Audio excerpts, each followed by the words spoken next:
कधीच नाही चुकणार तुमचे फेवरेट टीव्ही शोज झी5 सोबत, तेही एकदम फ्री.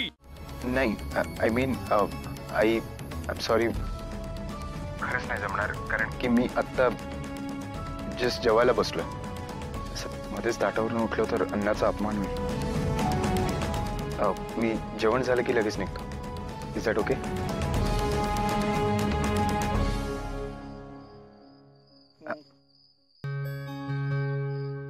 माझ्यामुळे तुझ्यात आणि तुझ्या आईमध्ये वाद होत आहेत, भांडणं होत आहेत, जे की नाही व्हायला पाहिजेत, आणि हे सगळं होतं आणि फक्त माझ्यामुळे होत आहे.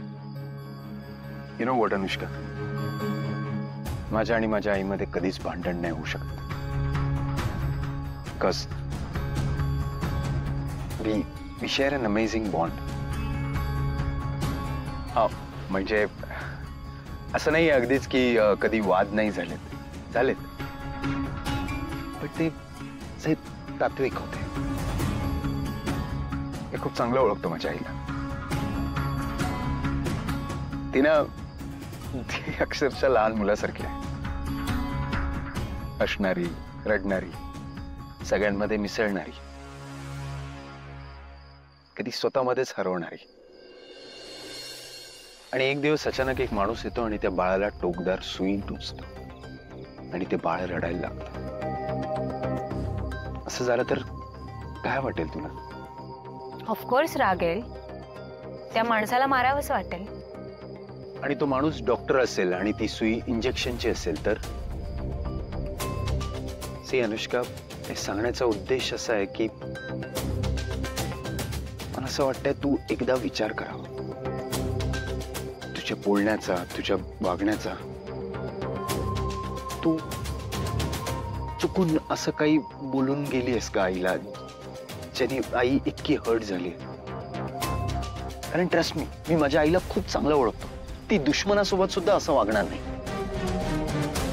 त्यामुळे प्लीज एकदा विचार कर, एकदा तपासून बघ. तुझ्याकडून काही चूक तर झाली नाही आहे ना?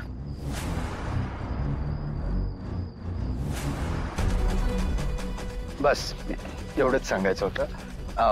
प्लीज जेवूया. मी विचार करेन.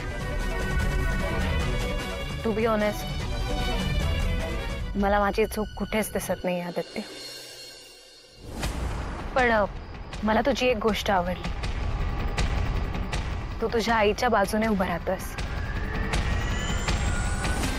तू खूप चांगला मुलगा आहेस आदित्य. मला आवडलायस तू मित्र म्हणून.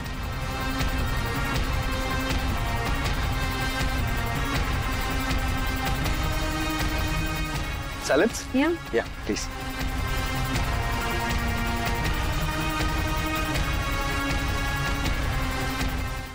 झी5 ॲप डाउनलोड करा आणि पहा सर्व एपिसोड्स एकदम फ्री.